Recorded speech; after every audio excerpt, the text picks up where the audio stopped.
The doctors thought it was just a tumor, but when they cut him open, they found a military dog tag and a gold ring with a woman's name engraved inside. He'd been carrying someone else's life inside his body for over 50 years, and he had no idea. This isn't fiction. This is a true story of guilt, silence, and the day the past came back through a scalpel. If stories like this move you, stories about memory, redemption, and second chances, don't forget to hit subscribe and turn on the bell. You won't want to miss what happens next. It was supposed to be a routine procedure, 15 minutes under the scalpel, local anesthesia, a little swelling afterward, maybe a few painkillers for comfort. But when Dr. Wilson leaned in and made the incision on the left side of Howard Mitchell's neck, he saw something he couldn't. The lights above the table buzzed faintly, casting a sterile glow over the pale, loose skin of the old man's throat. A thin layer of yellow subcutaneous fat gave way easily beneath the blade. The surgical assistant handed him the retractor, and Wilson adjusted the angle slightly, expecting to find a fluid-filled sac, a benign lipoma, maybe a sebaceous cyst. Just as what he found instead made his breath nestle deep beneath layers of tissue and fascia was a metallic glint, unnatural and alien in the biological landscape. Not a surgical clip or staple, no trace of previous incision. It was smooth, curved, and stamped. The letters were unmistakable. Parker, S.J., USMC, OPOS, 328,510,194. Dog tags. He froze for a moment, motionless, as if time itself had hiccuped. His assistant leaned in. "Doctor?" Wilson blinked hard, shaking the fog from his mind. His fingers, now slick with sweat beneath his gloves, gently pried the object free. Not just a tag, but wrapped in scar tissue, almost lovingly preserved by the body itself, as if Howard's cells had been trying to protect it all these years. He held the tag up to the light, watching the words glint silver. The room was silent. Outside the surgical suite, Emma sat in a molded plastic chair, staring at the tiled floor. Her leg bounced involuntarily, a nervous tic she'd never managed to shake. She was 23, a final-year medical student, but in this moment she wasn't anyone's doctor. She was just a granddaughter, waiting. And the longer the wait, the more the questions swelled. Howard Mitchell had always been a mystery. Stoic, proud, distant. His world was a fortress built out of war stories untold, and glances that lingered on old photographs too long. He didn't speak much of the past, never did. But sometimes, when he thought no one was looking, Emma caught him tracing the side of his neck with 2 fingers, like a man who kept returning to a scar he couldn't see. When the doctor finally emerged, mask removed and eyes weary, Emma stood up so quickly the chair skidded behind her.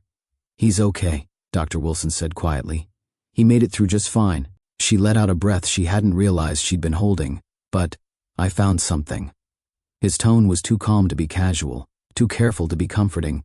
He reached into the pocket of his surgical coat and handed her a sealed biohazard bag. Inside it, cold and metallic, lay the tag. Her fingers curled around it as if it might disappear. She read the name once, then again. Her voice came out in a whisper. "Samuel Parker." The hallway spun for a moment. Emma sat down slowly, the dog tag heavy in her palm, and as she stared at the dull gleam of the metal, a memory she didn't know she had began to surface. One from years ago, when she was just a child. Howard had been trimming the hedges. She'd asked him why he never wore short sleeves like other grandpas. He'd smiled stiffly, almost like it hurt.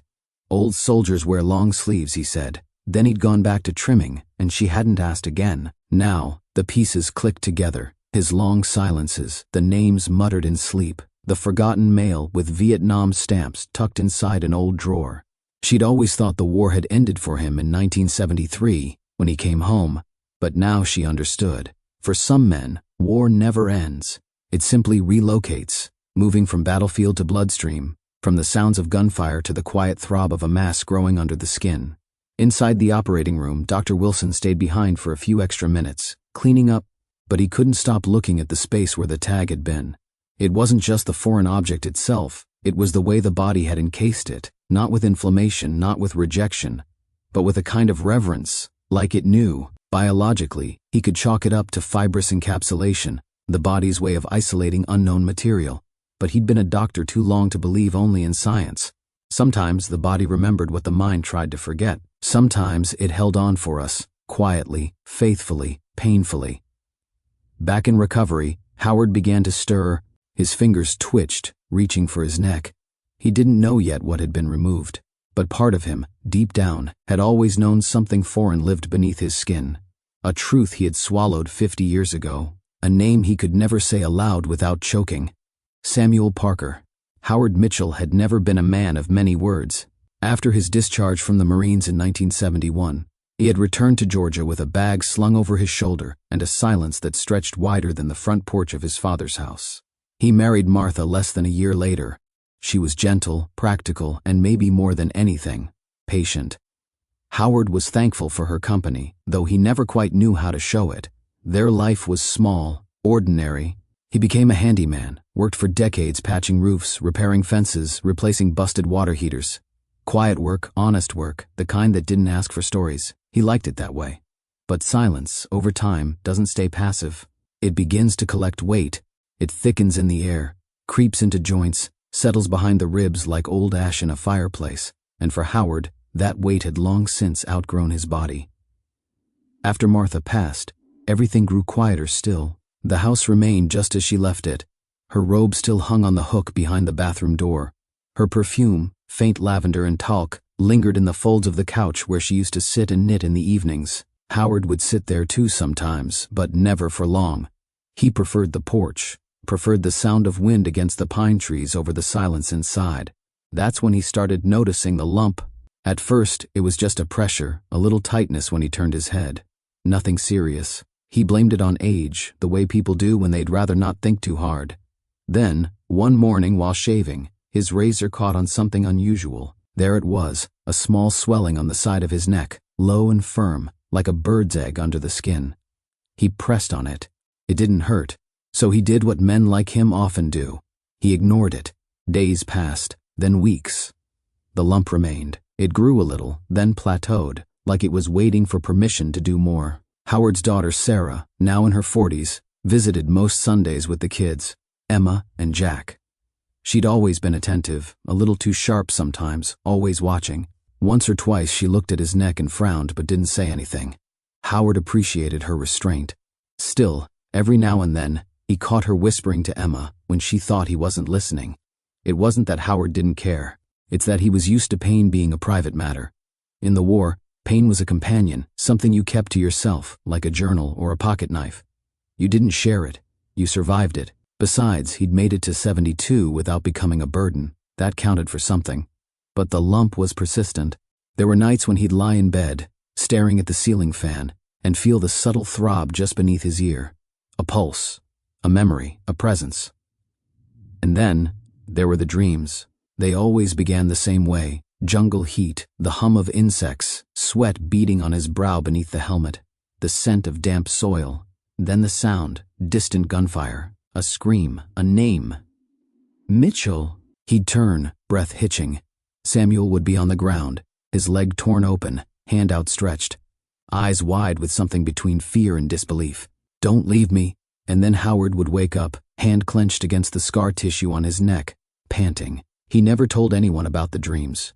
He never told anyone what really happened that day in 1968. The official report said Samuel Parker was missing in action, presumed dead. But Howard knew better. He'd seen the wound. He'd seen the moment Samuel realized he was being left behind. And he'd seen, though he never admitted it, the expression that came over the young man's face just before Howard turned and ran. Cowardice is a quiet thing. It doesn't scream. It whispers. It takes root in the spaces between decisions. And once it finds a place to settle, it stays. The lump, Howard believed, was just that. A physical echo, a scar not on the skin but under it. Some part of him, deep and hidden, had never stopped carrying Samuel Parker. And now his body was telling the truth he'd refused to speak for half a century. One afternoon, Emma stayed after her mother left, pretending to organize the pantry but really watching him. She asked gently if he'd considered having a checkup. He waved her off, said something about insurance and not liking doctors. But that night, while brushing his teeth, he stood in front of the mirror and stared at the bulge. It had grown, no longer smooth. Its edges were now slightly ridged. He touched it. Still no pain. But there was a heaviness now, not just on the neck, but in the chest, a pressure he couldn't breathe past. Outside, autumn had begun to strip the trees bare. The porch steps were covered in yellow leaves. Howard sat with a cup of coffee that had long gone cold, eyes fixed on nothing in particular. In the distance, a child laughed. Leaves crunched under bicycle tires. Somewhere a lawnmower sputtered to life. And Howard, for the first time in years, felt something stir, an urge he hadn't known he was capable of anymore. Not fear, not grief, but readiness. He set the coffee down, went inside, and picked up the phone. The dreams had returned with a vengeance. It wasn't just fragments now, no longer flashes of green and heat, not just the hum of cicadas beneath an angry sun. This time Howard remembered everything. The jungle was whole, the fear had form, the sweat, the blood, the sounds, God, the sounds. It was the summer of 1968, somewhere west of Quang Tri province, near the Laotian border. The humidity clung to his skin like wet gauze. He could barely breathe inside the helmet. Each step was deliberate, careful, boot soles sinking slightly into the soft mud. They were 4 days into patrol, low on sleep, and everything felt too quiet. He was 21 then, just a kid with too much rifle and not enough sense. His unit, Bravo Company, 2nd Battalion, had been tasked with recon through the thickest part of the jungle, mapping potential ambush zones.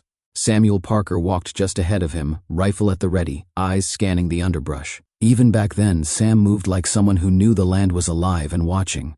Howard had always admired that about him. The two of them had been close, closer than brothers, some would say. They shared stories late at night in whispers, trading smuggled letters from home and packs of stale Lucky Strikes.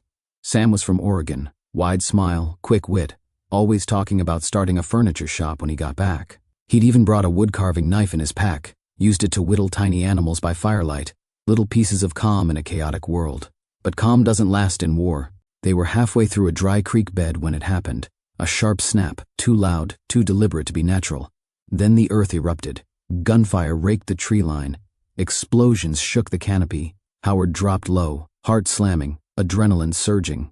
He saw 2 men go down instantly, Jackson and Morales. Shouting filled the air. Dirt kicked up around him. He returned fire blindly into the green, hoping to hit something, anything. Then he heard it. The scream. Howard! He turned, breath frozen in his lungs. Samuel was lying 10 feet behind him, sprawled awkwardly across a fallen log, blood blooming fast from his thigh. Shrapnel maybe, or a mine. His hands clawed at the mud, trying to drag himself toward cover. "Mitchell!" he shouted again. "I can't, my leg." Howard started toward him, instinct taking over. But then came the second blast. Closer, louder, knocking him off balance. He hit the ground hard, ears ringing. When he looked up again, the jungle was on fire. "Fall back!" Someone screamed. It might have been Sergeant Avery. "We're flanked. Fall back." And that was the moment everything hinged on. Howard rose to a crouch, eyes flicking between the trees, and Samuel, who was now trying to sit up, face pale, mouth opening and closing like a fish out of water. Blood soaked the ground beneath him. He was still alive. But not for long. Howard hesitated. Just a few more steps he could reach him, maybe drag him out, but the gunfire was getting closer, and the order had been given. He turned, he ran. The jungle swallowed his footsteps as he ran. Branches clawed at his arms, leaves whipped against his face, and the world behind him became a blur of fire and screaming. He didn't look back. Couldn't. His legs moved with a will not his own, driven by fear older than reason, the kind that grabs the spine and twists, overriding everything else. He didn't know how long he ran. Minutes, maybe seconds, maybe hours. He broke through the tree line and fell behind a fallen tree, alongside what remained of his unit. His hands trembled as he fumbled for his rifle, though he didn't remember dropping it. Sergeant Avery shouted orders, checked injuries, called for extraction. No one asked about Samuel, not right away. When they regrouped, Howard tried to speak. He opened his mouth once, then again, but the words died somewhere in his throat. His tongue felt too heavy. His stomach churned, his vision flickered. Morales was dead. Jackson too. Burns had lost an eye, 2 others wounded. The jungle had taken its share, as it always did. Back at the base days later, Howard filled out the standard report. It was mechanical. Where, when, how, who. His handwriting was tight, sharp, slanted. He wrote Parker's name under status, Mia. He paused for a full minute before checking the box. His pen hovered there as if it might change history. Missing in action. 3 words that sounded better than the truth. The debriefing officer didn't press for details. The war was chaos, and men disappeared every day. Samuel Parker became another line in a file, another letter sent to a mother back home, another name etched eventually on a wall. Howard never told anyone what really happened. Not his superiors, not his friends, not even Martha, especially not Martha. She asked once, years later, while folding laundry, what had become of Sam. He'd looked up from his paper and simply said, "He didn't make it." She didn't push, but the guilt did. It settled into him like dust in an old house, quiet, constant, inescapable. For a while Howard convinced himself it had been the right call. Orders were orders, the odds were impossible. He would have died too, maybe they both would have. What good was dying beside him? But the truth was simpler and colder. He'd been afraid, and in that moment fear had outweighed friendship. He returned home with a medal, a handshake, and a silence that never left. He married Martha, and never once brought up Samuel's name again. It became a locked drawer in his mind, one he knew better than to open. But the body remembers what the mind forgets. The lump in his neck began to feel heavier now, not in weight, but in presence, like it knew, like it was part of the bargain.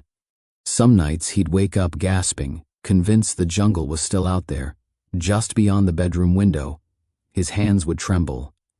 Sweat soaked his sheets. In those moments, Martha would place a hand on his chest and say nothing.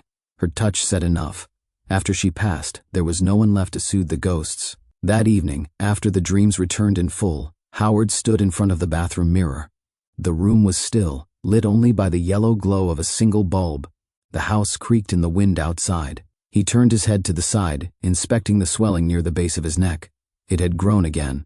The skin around it was tight now, slightly discolored. Not red, not painful, but different. He raised a hand and pressed against it gently. It didn't yield. Beneath his fingertips, something pulsed once. For a moment he stared at his reflection. The eyes staring back weren't the eyes of a 72-year-old man. They were the eyes of that boy in the jungle, dirt-smeared, wide, haunted. And without thinking, Howard whispered aloud for the first time in decades, "Sam." The sound broke something. A fissure opened inside him, a crack that ran through years of denial and silence. His knees gave slightly, and he gripped the sink with both hands. There had been too much silence, too much weight. Martha had always said, "You carry things in your body that your soul can't process." He hadn't understood her then. He did now. That night he didn't sleep.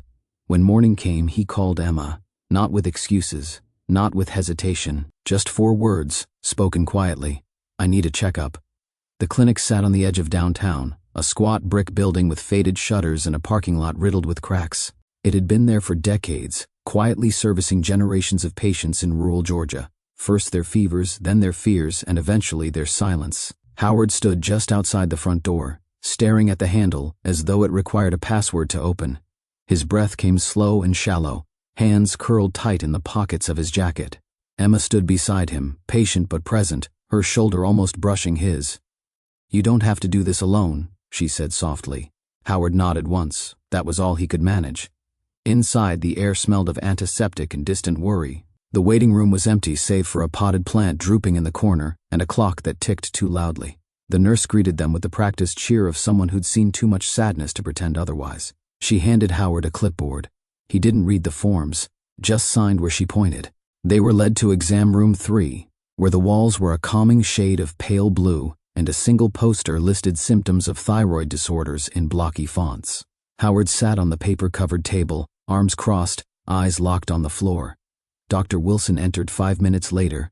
He was in his late 40s, tall, with soft eyes and the kind of presence that made you feel like breathing wasn't such a difficult task after all. He wore a stethoscope like most people wore a watch, an extension of routine. "Mr. Mitchell," he greeted with a nod, "I'm glad you came in." Howard gave a grunt that might have meant anything. Wilson washed his hands at the sink, then pulled on gloves. His voice was calm, practiced, as he stepped closer. "So, Emma tells me there's been some swelling in the neck?" Howard tilted his head to the side, pulling down the collar of his shirt.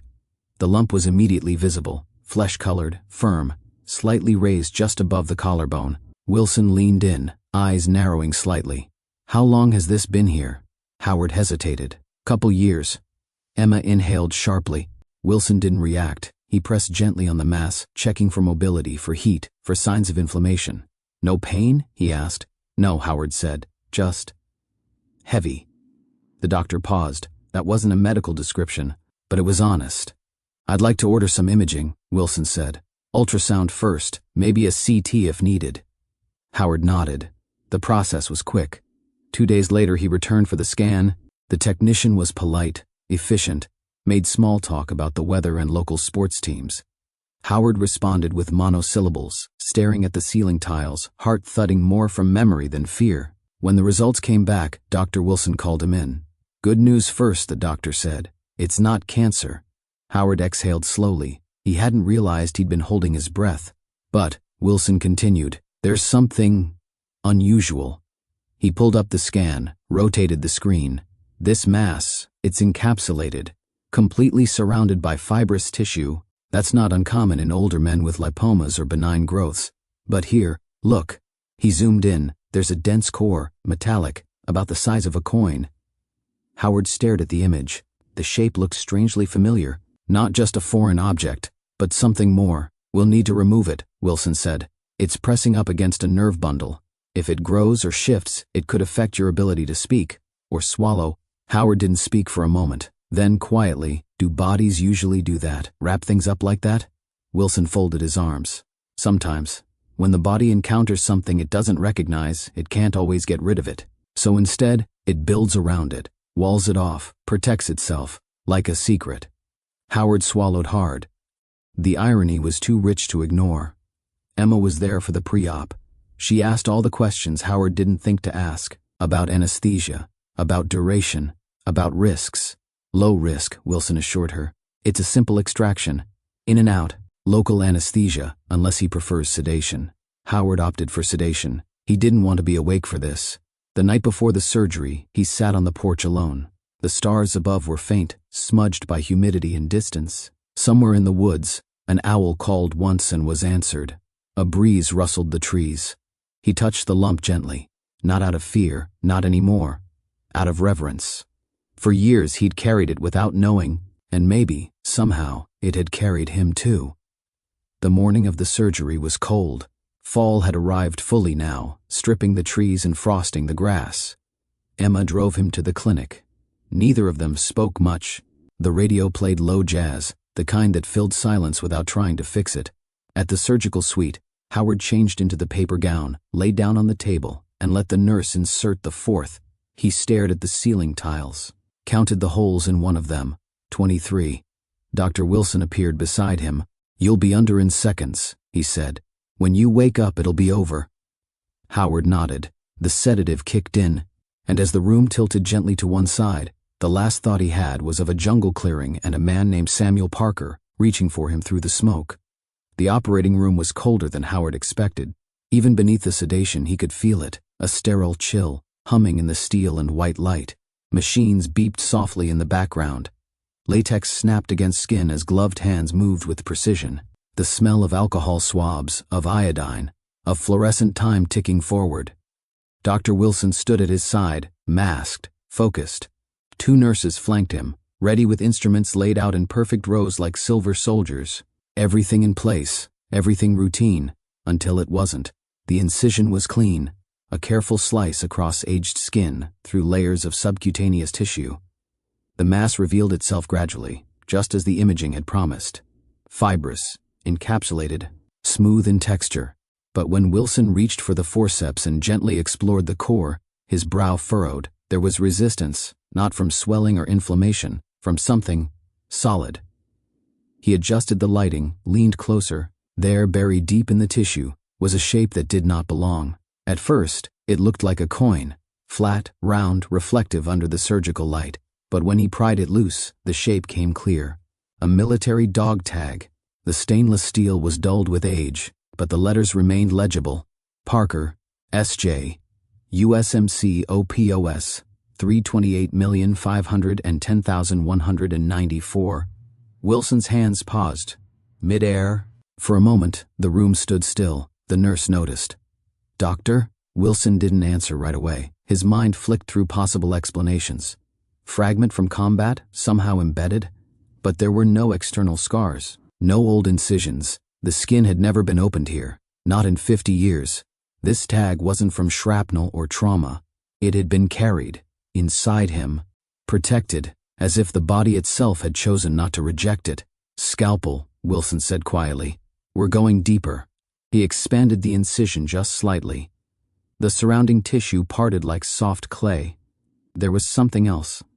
Not metal, not sharp, not hostile. A small velvet pouch, its fabric preserved miraculously by the fibrous cocoon.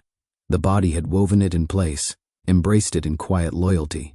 Wilson eased it out carefully, cradled in gauze. Inside the pouch was a ring.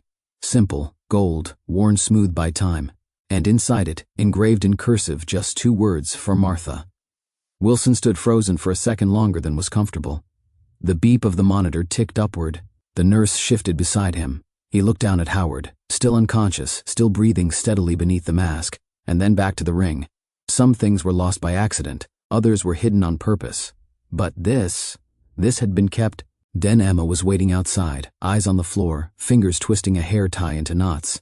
She didn't look up when the door opened. Only when she heard Dr. Wilson say her name, her heart leapt. Is he okay? He's fine, Wilson said gently. He's in recovery now. The procedure went smoothly. There was no sign of malignancy. Emma's shoulders relaxed just slightly, but the doctor didn't move. His expression didn't match the reassurance in his voice. There's something else.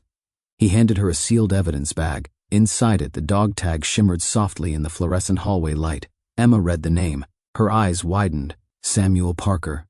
Her mouth opened, closed, opened again. The name struck something in her, something half buried in stories never told, in glances that lingered too long, in a silence that always seemed heavier when her grandfather was near. She turned the tag over in her hand, tracing the raised letters with her thumb. Her voice came out in a whisper. This was real. Wilson handed her the second bag, the ring, still warm from his palm. She read the engraving, blinked. That's my grandmother's name. There were no answers yet, only questions. Questions shaped like jungle smoke and battlefield screams. Like broken memories finally surfacing. Wilson touched her shoulder gently. I think your grandfather has been carrying something a long time. In recovery, Howard drifted between sleep and wakefulness. The world felt soft, far away, like looking through water. But beneath the anesthesia, there was clarity. He remembered the moment he'd tucked the pouch beneath his collar all those years ago. He remembered the tag in his hand. Samuel's tag. He remembered the ring slipped into his palm by Martha when he left for war. Bring it back to me, she had whispered. But he hadn't. Not really. He'd brought it back in pieces. And now, his body had done what his soul never could. It had kept what mattered. That night, Emma sat in the living room with the tag and the ring laid out before her. The house was quiet. Her mother was asleep upstairs. The hallway clock ticked steadily. She opened her laptop, typed the name, Samuel J. Parker, then added, USMC, Mia, Vietnam, 1968. The search returned just 3 entries, but one caught her eye, a forum post from a veterans group. It was dated 5 years ago, looking for anyone who served with Samuel Parker, 2nd Battalion, 1968. I have information. Please contact me. It was signed Grace Parker. The message sat in her inbox for almost an hour before she found the courage to open it. Emma had sent the email late the night before, fingers trembling slightly as she typed. The words were short, careful. Hello, Grace. I believe I may have information about Samuel Parker. My name is Emma Mitchell. I found something you might want to see. She didn't expect a response right away, or at all. But Grace replied before sunrise. Please call me 706XXXX. I've been waiting for this for years. Now, Emma sat in the breakfast nook of her mother's kitchen, the house still and dim. A tea kettle whistled softly on the stove. Outside, birds chirped in tentative clusters, unsure whether autumn had ended or just paused. Her phone rested on the table, screen lit up with the number Grace had given. She pressed call. 3 rings, then a voice, older, worn, but steady. Hello? Hi, this is Emma. Emma Mitchell. I sent you an email. The woman on the other end didn't hesitate. Yes, I remember. I thank you for calling. There was a pause, weighted and long. You said you found something? Emma swallowed. We found a dog tag in a surgical procedure. It belonged to Samuel Parker. Silence. Then, is he alive? Emma's voice softened. Not yet, but maybe. Later that week, Emma sat in the archives of the county library, fingers deep in microfilm and military records. her notebook filled with scrawled names, dates, questions. She hadn't told her grandfather yet. Not about Grace, not about the message, not about the growing possibility that Samuel Parker had not died in 1968. She wasn't sure he could handle it. What she knew was this: the official record listed Samuel as missing in action, with no confirmed body, no DNA, no personal effects recovered. Just a report filed by a young Marine named Howard Mitchell, stating Samuel had been lost in combat during a jungle ambush near the Laotian border. She read the report 3 times. She knew what wasn't written there. A name can vanish easily in war, but it can echo louder when it isn't laid to rest. Emma drove out to the local Veterans Center next. The man at the front desk, Mr. Ellis, wore a Korean war pin on his lapel and offered her coffee before she'd even asked. She explained her reason: her grandfather, the tag, the message from Grace. Ellis nodded slowly, motioning toward the back. "There's someone you need to talk to." His name was Leo Harmon, Vietnam vet, wounded in '69, quiet, slow-speaking, eyes like sanded stone. When she said Samuel Parker's name, he nodded once. Not in surprise, in memory. "Sam?" he said. "Yeah, I knew him. Not well, but enough. Real solid guy. Quiet. Good hands. Made these little carvings. Birds, I think." Emma's throat tightened. "Do you know what happened to him?" Leo exhaled, rubbed his thumb along the rim of his coffee mug. "Last I heard, someone said they saw him in Tennessee, years after the war. But folks say things, you know. No way to prove it." "Where in Tennessee?" Leo shrugged. "Mountain country. Near Tellico Plains, maybe. Some say he lived off the grid. Didn't talk to nobody. Would trade woodwork for supplies, never cash. Like he didn't want to be remembered." Emma wrote it all down. Everything was vague, uncertain, but even uncertainty pointed somewhere. She folded the paper and slipped it into her coat pocket. She knew where she was going next. The drive to Tennessee felt like moving through a dream. Emma kept both hands on the wheel, her eyes locked on the winding 2-lane highway that cut through pine forest and fog. It was early morning, the kind where the mist hadn't lifted yet, and the trees looked like they were holding their breath. She followed the notes she'd scrawled in the margins of her notebook, the addresses cross-checked from old phone directories and veteran forums. No GPS, no modern markers, just instinct and a direction. South of Tellico Plains, the road narrowed, houses grew scarcer, power lines thinned. Eventually she turned onto a gravel path flanked by rusted mailboxes and low stone walls covered in moss. There, nestled at the foot of the mountain, stood a weathered cabin. It was modest, logs faded to silver with age, chimney leaning slightly, porch sagging just enough to groan when stepped on. A wooden rocking chair swayed gently in the wind. Wind chimes hung by the door, made not of metal but of carved wood, delicate birds, each strung with fishing line. They clicked softly like whispering ghosts. Emma parked the car and stepped out slowly. Her boots crunched gravel. Her breath caught as she neared the front steps. She didn't expect what came next. The door opened before she knocked. Standing in the doorway was a woman, thin, dressed in gray, her long silver hair tied neatly at the nape of her neck. Her eyes were milky white, unfocused. She blinked slowly, head tilted. "Emma?" she said without hesitation. Emma froze. "Yes. Yes." The woman smiled. "I heard your car. Gravel speaks loudly here." She stepped aside. "Come in." The interior was warm, lined with shelves of old books and hand-carved furniture. It smelled of cedar and tea. A fire crackled low in the hearth, and beside it, resting on a shelf, was a photo, black and white, worn at the edges. 2 young people in uniform. One of them was unmistakably Samuel Parker. "I'm Grace," the woman said, easing herself into a high-backed chair. "I've been waiting for you." Emma sat across from her, still trying to process the moment. She reached into her coat pocket and pulled out the sealed bag, the dog tag. She placed it gently on the table between them. Grace didn't move to touch it. She didn't have to. "I never buried him," she said softly. "Not really. They told me he was missing, but I could feel it, that he was somewhere, not gone, just unreachable." Emma swallowed. "I think my grandfather carried this in his body for 50 years. He didn't know. Maybe he couldn't know." Grace nodded slowly, her fingers clasped in her lap. "Samuel trusted Howard," she whispered. "He used to talk about him in letters. Said he was quiet but kind. Said he was scared like everyone else but honest about it." She tilted her head. "Did Howard send you?" "No," Emma said. "He doesn't know I'm here yet. He still..." He's remembering things slowly, carefully. Grace smiled again, but there was sorrow in it. Memories aren't kind, she said. But they're faithful. 10 later, Grace showed her a drawer filled with wooden birds, hundreds of them, some simple, others delicate beyond belief, with feathers carved so fine they looked like lace. He made them, Grace said, before he left. And, after? Emma looked up. After? Grace nodded. He came back once. Emma stared, heartbeat thudding. Not to stay, Grace continued. Just for a night. He looked older than I remembered, thin, hollow, like he'd lost pieces of himself. But when I opened the door, I didn't say a word. I just held him. He cried into my hair and said he was sorry. Emma didn't speak. She felt tears in her throat, hot and sharp. He gave me that tag, Grace said. Said he wanted me to keep it safe. But I think somehow he gave another one to Howard. Maybe in the chaos. Maybe as a promise. Or maybe Howard picked it up without knowing why. She gestured to a small wooden box near the fire. Emma opened it.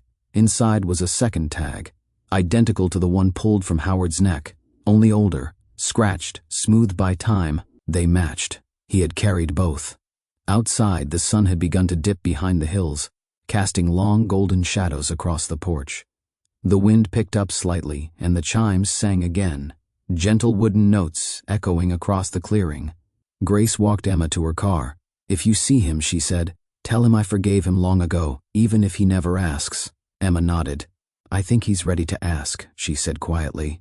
Grace smiled, and for the briefest moment, her cloudy eyes seemed to clear. It took Emma 3 days to tell him. She'd returned from Tennessee with the weight of a lifetime in her coat pocket, the photograph, the story, the second tag. But every time she looked at Howard, still quiet in his chair on the porch, she hesitated. The lines in his face had grown deeper. His hands shook more than before. The surgery had left him tired, and something else, open. She waited until the morning he asked for black coffee, not decaf. That was the signal. They sat in the kitchen, the steam curling from their mugs, and the house unusually still. Emma placed the bag with the second dog tag on the table. She didn't speak. She just let it sit there. Howard stared at it. His fingers reached for it slowly, unsure, as if touching it might open a door he'd boarded shut half a century ago. When he turned it over and saw the name, Parker, S.J., he didn't speak. Not at first. He just bowed his head and wept. It wasn't the loud kind of crying, not racking sobs or broken gasps.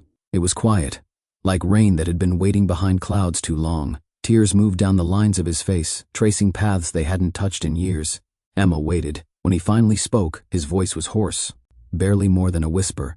I left him. She nodded once. I know. No, Howard said more firmly now. I left him. Not because I had to, because I was afraid. The words dropped like stones, heavy, final. I ran, he said. They told us to fall back. I saw him lying there bleeding out, and I turned. I didn't even say goodbye. He paused. The silence was suffocating. I told myself it was the only way. That maybe he was already gone. That maybe it didn't matter, but it did. I see his face every time I close my eyes. Emma listened. She didn't interrupt. She wanted him to pour it all out, not for her, but for himself. He gave me his tag, Howard continued. He said if I made it home to give it to Grace. I never did. His voice broke. I couldn't face her. I couldn't face what I'd done. Emma reached into her bag and pulled out the photo. Samuel and Grace, young and hopeful, frozen in black and white. She slid it toward him. She still waits for him, Emma said gently. She forgave you. Even if you never asked. Howard stared at the image like it was a ghost. Then, for a long time, said nothing at all. That night he didn't sleep. He sat on the edge of his bed, the photo clutched in one hand, the tag in the other. Outside, wind rattled the windows, and somewhere in the distance, a train whistle blew. A lonely, echoing sound that seemed to speak directly to men who'd never found home. Howard closed his eyes, and for the first time in 5 decades, he let himself return, not to the moment he ran, but to the one before. He remembered the look on Samuel's face, more surprised than afraid, as if what was happening couldn't possibly be happening, as if he believed Howard would never leave him. And then he had. The next morning, Howard asked Emma to drive. They didn't say much during the ride. The silence between them wasn't uncomfortable. It was full, brimming. The air held the weight of things finally spoken, wounds that had begun to breathe again. When they reached the cemetery, Howard moved slowly, not because of age, but because of what he was carrying. They found the marker easily. Samuel Parker, Mia, Vietnam, 1968. A name on stone. No date of death, just absence. Howard stood in front of it for a long while. Then, with a trembling hand, he reached into his coat pocket and pulled out the dog tag. He laid it on the granite, like an offering. "I brought you home," he whispered, and beside the tag he placed the gold ring. "For Martha," he said, more to himself than to the dead. "I never returned it either. I think I needed something to hold on to." Emma stepped back, giving him space. Howard knelt then, slowly, knees popping, back stiff. He touched the earth beside the stone. "I was wrong," he said quietly. "I thought silence was strength, that forgetting meant healing. But all it did was rot me from the inside." He looked up, eyes damp but clear. "You never left me," he said. "You stayed, right here." He pressed a hand against his chest. On the drive home, Emma finally spoke. "There's something you should know." Howard looked at her, eyebrows raised slightly. "Grace, she saw you once, said you came to her years ago." He closed his eyes, nodded slowly. "I couldn't stay. I thought I didn't deserve to. She never stopped waiting." "She shouldn't have," he said. But there was no anger in his voice, just regret. Emma placed a hand gently on his shoulder as she drove. "Then maybe now she can rest." Howard turned to the window, watching the hills roll by. "No," he said, almost to himself. "Now, maybe I can." The kitchen table had become a battlefield of its own. Stacks of old letters yellowed with time, faded photographs curled at the edges, military documents, maps with grease pencil marks, discharge papers folded and refolded until the creases had become permanent. And at the center of it all, Howard. He sat with a pen in hand and a sheet of thick, cream-colored paper before him. The words didn't come easily, not because there was nothing to say, but because there was too much. The morning sun streamed through the windows, casting long lines across the table. Outside, the trees were shedding the last of their leaves, a slow rain of gold and rust. The air smelled of coffee, earth, and distant winter. Howard leaned back and closed his eyes. He imagined her, Grace, as he remembered her from a photograph Samuel had once carried. Her hair pinned up, smile shy but luminous. He hadn't seen her since that night, decades ago, when guilt had pulled him to her doorstep like a moth circling flame. He hadn't stayed, couldn't, but her words, passed through Emma, had stayed with him. "I forgave you long ago, even if you never ask." Now, he was ready to ask. And he began the letter with 3 simple words. "Dear Grace, I'm sorry." Then he stopped, not because it was enough, but because it wasn't. He thought of the first time he met Samuel. 2 boys in boots too big and uniforms still stiff with starch. He thought of the late nights in the jungle, where silence was only broken by gunfire or whispered jokes. He thought of the carving knife, the birds, the quiet strength of someone who carried peace inside him even while the world burned around them. He thought of how Samuel had trusted him, and how he'd failed that trust. He kept writing. "I don't know what Samuel told you about me, or if you remember the name, but I remember yours. He spoke of you every chance he got. You were his compass, his quiet place, his reason. That day in the jungle, I should have gone back for him. I should have tried harder. I've lived every day since knowing I didn't.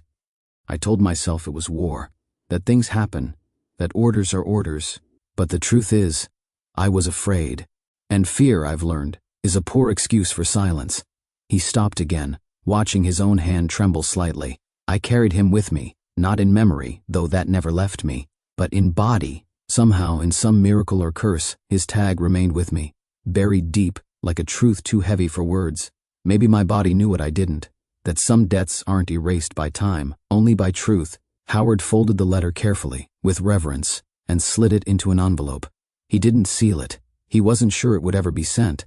But writing it had mattered. Saying the words had mattered.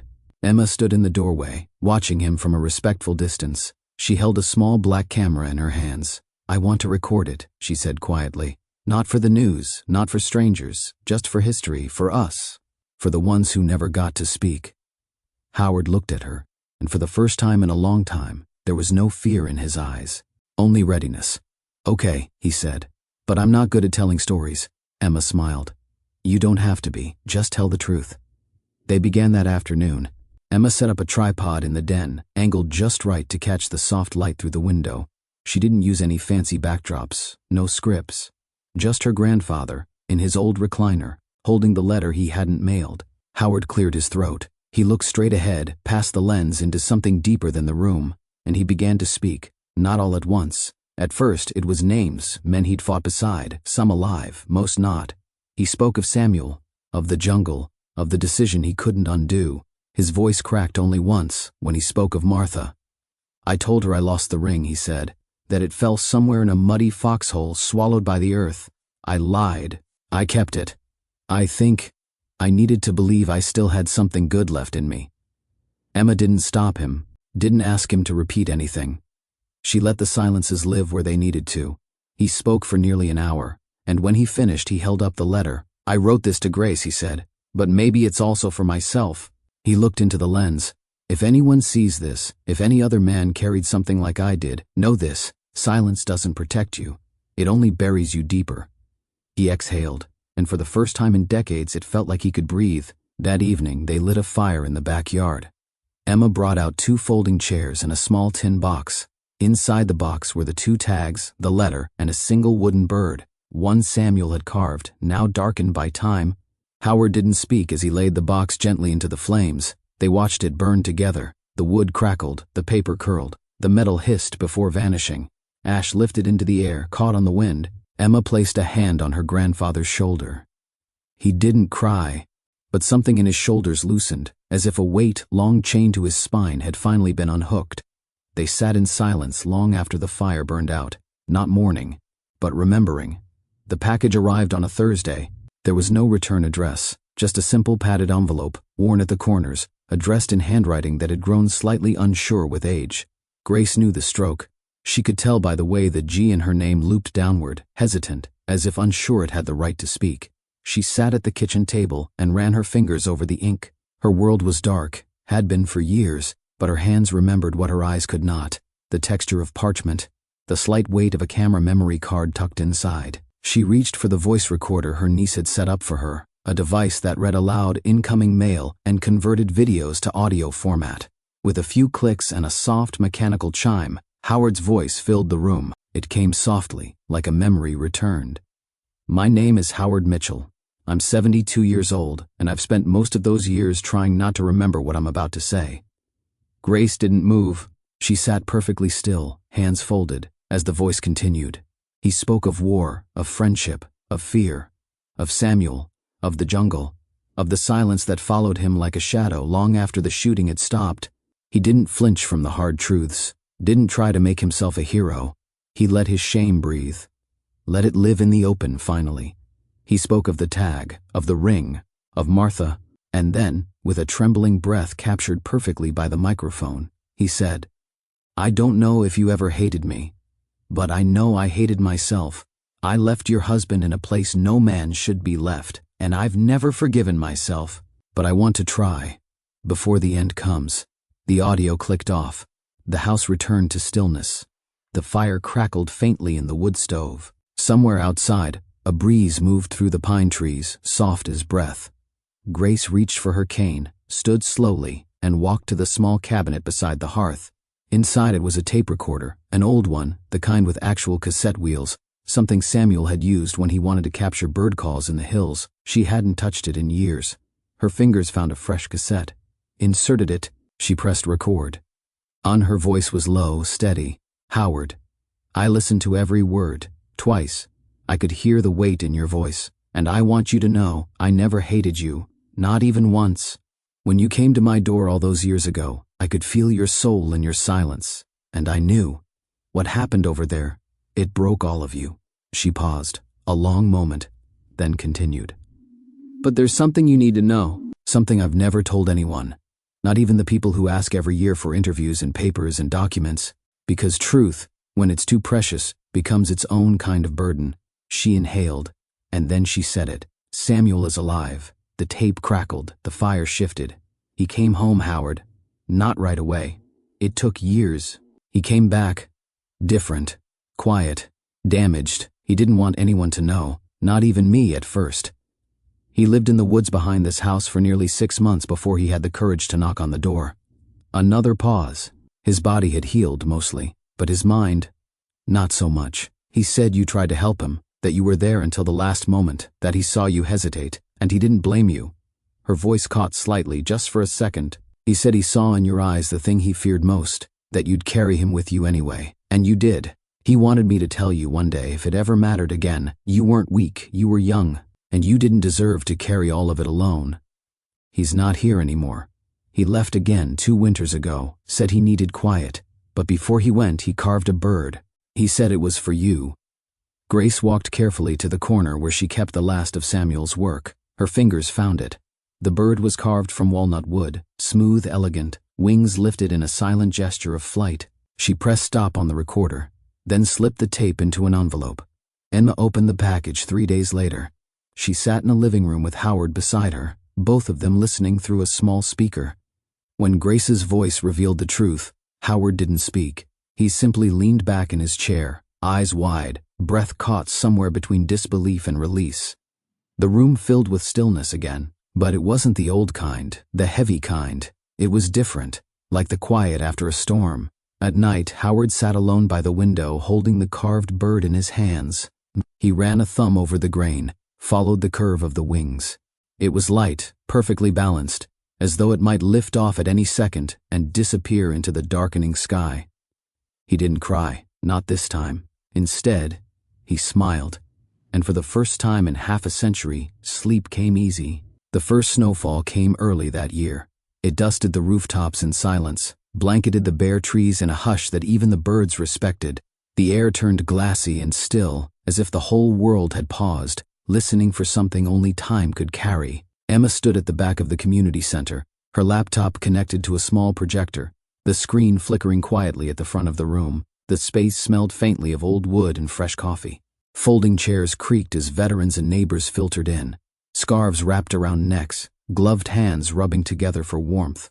Tonight was the first screening of her documentary. She hadn't given it a grand name, no dramatic subtitles, just 5 words that had come to her as she watched her grandfather cradle the wooden bird in his hands. The Bird and the Wind, a story about war, memory, regret, and grace. And Howard wasn't on stage. He didn't like crowds. He preferred the back row, half hidden, but close enough to feel the room. He wore a navy sweater and his old watch, the one Martha had given him before he shipped out. On his lap sat the same wooden bird Samuel had carved. He held it the way some people held rosary beads, carefully, reverently, like prayer. Emma stepped to the front, cleared her throat, and welcomed the room. Then she dimmed the lights, and the story began. And the film opened on silence. No music, just the sound of wind rustling through trees, soft and steady like breath. Then came Howard's voice, aged, low, clear. "I don't remember the first gunshot, but I remember the silence that followed." Old footage faded in, grainy clips of soldiers marching, of jungle landscapes blurred by time. Over them Howard spoke, not as a narrator but as a witness. People think war is about noise, explosions, screams, but the truth is, it's about what comes after, when it's quiet, when you come home, when you try to forget. As the film unfolded, there were no reenactments, no forced drama, just still images, slow pans across photographs, faded letters, voice recordings. Emma's own narration stitching things together with quiet strength. At the 30-minute mark, the screen went black. Then Grace's voice filled the room. Her recording played just as it had been sent, unpolished, raw, trembling slightly. "Samuel is alive." The audience didn't move. You could have heard a pin drop on the floorboards. By the end, when the final credits rolled, Emma didn't speak. She didn't need to. The story had spoken for itself. The lights came back on slowly. A few people dabbed at their eyes. Others stared straight ahead, unwilling to let go just yet. Some rose and clapped softly, out of respect, not performance. Howard remained seated. His eyes were wet, but his expression was peaceful. For once, the ghosts were quiet. Emma walked toward him through the crowd, offering a tired, grateful smile. Then she froze, because standing just a few feet behind her grandfather was a man. He wore a brown jacket, worn at the cuffs. His hands were tucked into his pockets. He stood straight, not like a soldier, but like someone who'd been carrying weight for a long time and had only recently set it down. His hair was white, his eyes dark, and on his wrist, faint beneath the rolled sleeve, was a scar in the shape of a jungle vine. Howard turned, slowly. Their eyes met. They didn't run to each other, didn't speak, didn't cry. They just stood there, 2 men, aged and changed, bound not by what had happened, but by what hadn't been forgotten. Samuel gave the faintest nod. Howard returned it. Then gently he held out the bird. Samuel stepped forward and took it. Their fingers brushed, and in that moment nothing else mattered. Later that evening, after the crowd had gone and the chairs had been stacked, Emma found the two men sitting outside on a bench, coats pulled tight, their breath visible in the cold air. They didn't talk much. They didn't need to. They just watched the snow fall, quietly, as if time had folded in on itself and made room for healing. Emma approached and sat between them. She didn't say a word. She just reached out, one hand on each of theirs, and together, the three of them watched the night settle. A week later, Howard asked Emma to help him write one final letter. This time, it wasn't to Grace. It was to the VA hospital, requesting that Samuel's status be formally changed, from Mia to returned. It was more than paperwork. It was a restoration, a rewriting of the official story to match the truth. Then the last page of the documentary's limited-release DVD, Emma included a quote, not from a famous poet or general, but from her grandfather, recorded off-camera after the final interview. We all carry something. Sometimes it's regret, sometimes it's a name. But if we're lucky, someone comes along to help us lay it down, not forget it. Just share the weight, like a bird riding the wind. The cabin in Tennessee remained quiet. Grace sat by the window each morning, hands folded, listening to the wind chimes carved by Samuel's hands. They didn't always sing, but when they did, she smiled, because she knew the wind was still moving, and somewhere the birds still flew. Sometimes the heaviest burdens aren't the ones we carry in our hands, but the ones we bury in silence. If this story touched you, if it reminded you of someone you've lost, or someone you still haven't forgiven, know this. It's never too late to reach back. It's never too late to lay it down. We'd love to hear your thoughts. Have you ever experienced a story like this? Do you believe the past can truly be healed? Leave a comment below. Your story might help someone else find peace too. And if you haven't yet, hit subscribe to join us for more real powerful stories like this one. Because memory is meant to be shared,